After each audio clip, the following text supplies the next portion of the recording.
Halo semua, dalam kesempatan kali ini kita akan menganalisis tentang poster dari film Labyrinth of Mind dengan pendekatan teori strukturalisme Claude Lévi-Strauss.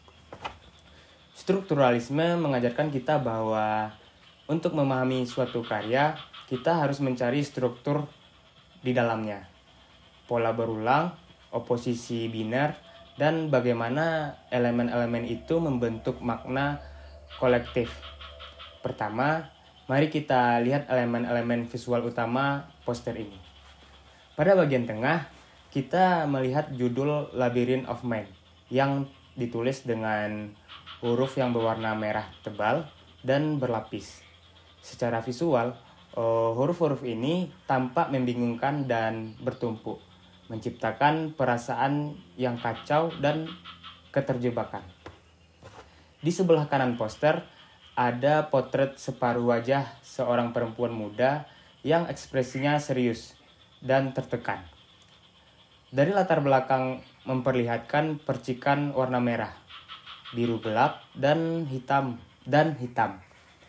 Warna-warna ini menciptakan suasana-suasana suram dan mencengkam. Struktur visual ini memperkenalkan oposisi biner pertama yang dapat kita identifikasi. Terang versus gelap, kesadaran versus kekacauan batin. Menurut Lévi-Strauss, manusia memahami dunia melalui pengelompokan oposisi biner. Dalam konteks ini, Labyrinth of Mind membawa tema besar tentang keteraturan pikiran versus ketidakteraturan batin. Kata labirin sendiri mengimplikasikan struktur kompleks, sebuah tempat di mana sulit menemukan jalan keluar. Ini melambangkan kondisi mental karakter utama, terjebak dalam pikiran sendirinya, mencari jalan keluar dari trauma atau konflik psikologis. Yang kedua, separuh wajah perempuan yang ditampilkan memperlihatkan identitas versus anonimitas. Kita hanya diberi sebagian potret dirinya, mengisyaratkan bahwa identitas penuh karakter ini belum jelas atau bahwa mungkin ada karakter yang tersembunyi. Ini memperkenalkan struktur konflik internal, diri sejati versus diri terdistorsi oleh trauma. Dalam perspektif Lévi-Strauss, konflik identitas adalah salah satu pola universal dalam narasi manusia.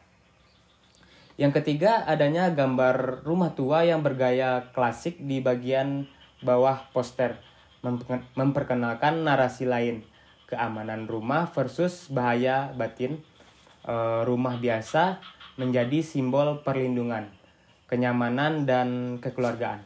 Namun, dalam poster ini, rumah digambarkan dengan warna biru gelap dan dikelilingi nuansa mengancam, memberi kesan bahwa justru dari dalam rumah ini lahir kekuatan atau trauma. Struktur ini menunjukkan bahwa tempat yang seharusnya aman justru menjadi sumber kegelisahan, memperkuat konflik oposisi antara harapan dan kenyamanan. Dari segi tipografi, penggunaan huruf merah dan bayangan merah di belakangnya memperkuat thriller psikologi yang disebut di poster. Bayangan huruf-huruf ini membentuk ganda yang menciptakan ilusi ke dalam, seolah-olah ada dunia tersembunyi di balik apa yang terlihat. Ini sejalan dengan konsep Lévi-Strauss yang tentang permukaan versus kedalaman, yaitu bahwa makna sejati dari teks tidak pernah hanya ada di permukaan, melainkan tersembunyi di lapisan bawah.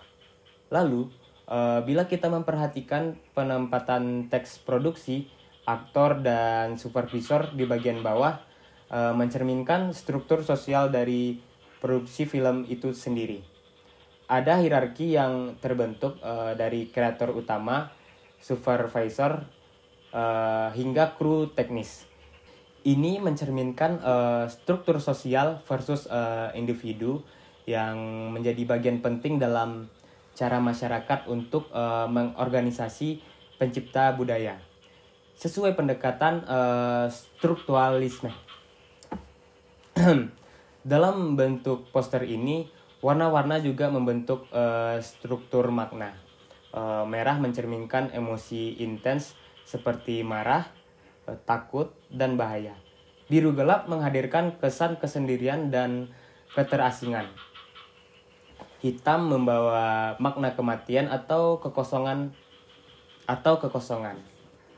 Strukturalisme mengajarkan bahwa warna-warna ini bukan hanya estetis, tapi berfungsi sebagai kode budaya yang membentuk pemahaman emosional audiens terhadap tema film ini.